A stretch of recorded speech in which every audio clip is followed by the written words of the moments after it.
welcome back to Chill Vibes Only. Today we're going to be talking about how to be more empathetic and some compassion skills that you can use when you're trying to help someone.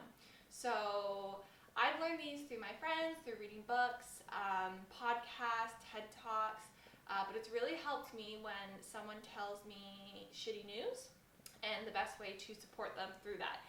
So it's likely that you have people come to you in your life, friends, family members, partners, who come to you and say, hey, like, I just got fired, or I just found out my dog died, or I just got dumped, right? Like, there are all these big kind of shitty things that happen.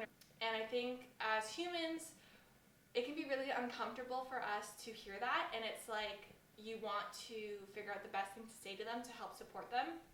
And it's not always easy. And for a long time, I struggled with that, where I would just be like, oh, I'm so sorry, or oh, that sucks, or everything happens for a reason. And I feel like those types of responses don't always help with showing empathy and compassion and helping that person through that rough time. And so I learned 2 tips that I'm going to share today to help respond to that person when they first confide in you, just to kind of help them feel a little bit more supported. I started doing this with my friends, and when people do this for me, it really makes a difference in the way I feel and who I actually go to when something's going on.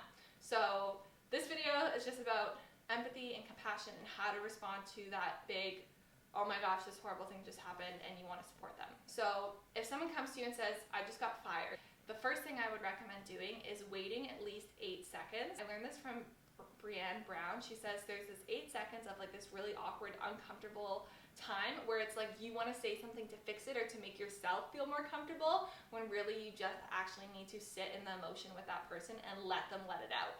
So if someone comes to you and says some really shitty news, just count to 8 in your head. It might continue on and like give them that space to talk about it. So that's my first tip, is if someone comes to you with something shitty, don't try to just rush in right away and be like, oh, I'm so sorry, or don't worry about it, everything's gonna be fine. Let that person have their stage.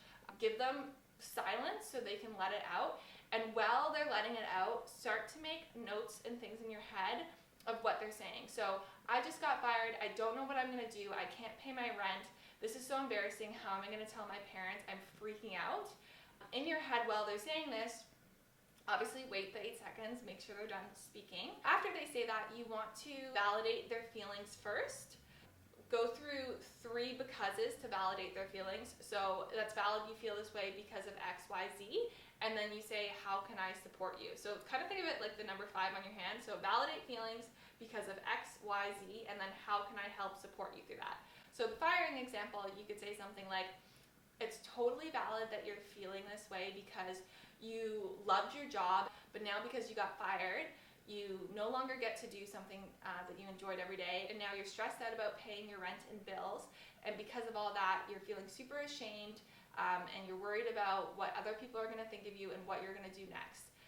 Like, it's totally valid that you're feeling this shitty. What can I help do to support you?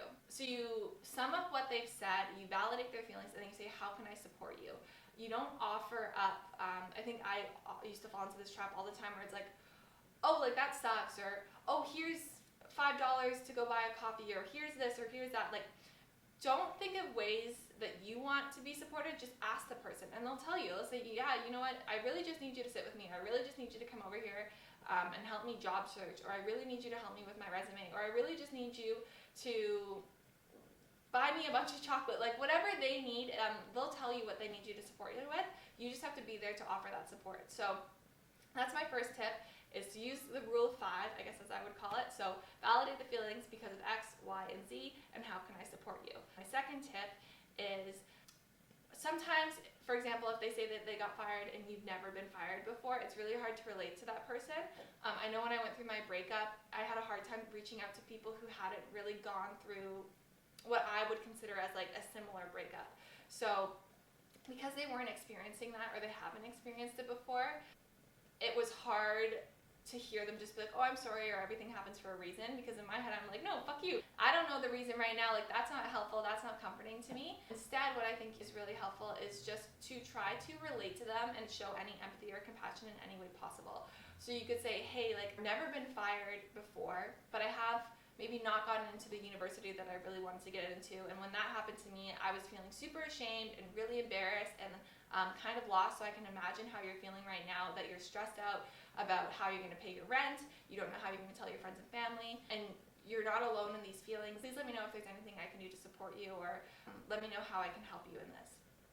Again, you're offering up, like maybe you haven't been through that and you can't relate to them, but you're offering up some sort of empathy, like that they're not alone, and that is also really helpful when you're empathizing with someone. You're not trying to make them feel better, because I don't think it's on you to make them feel better. It's just about supporting them in that transition. So those are my 2 tips on how to be more empathetic and how to show more compassion in your relationships and your partnerships. But really the best thing I can also offer up, and kind of like the end note I'll leave here, is just listen.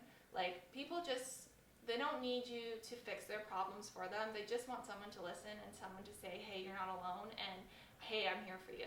So don't think that you have to apologize for the pain they're going through. Don't think that you have to buy them things or do things for them that you think is going to make them feel better. Like, obviously, there are little things you can do. Like, I'm not saying don't buy them a cup of coffee or get them flowers, but when I was in the deep, dark holes of stuff that I went through this year, the things I appreciated was when someone like listened to me, validated my feelings, and said that they were there for me. So yeah, show up for your friends, guys. Show up for your family members. Be there for them. Sit with them in that uncomfortableness. It's gonna pass. And I think if we all try to just use these tips and cultivate more compassion and empathy those around us, the world would be a little bit more of a happier place, and we'd have better relationships. So I hope you guys found this video helpful. If you have any questions, feel free to leave a comment down below or email me. And I hope you guys all have a wonderful rest of your day.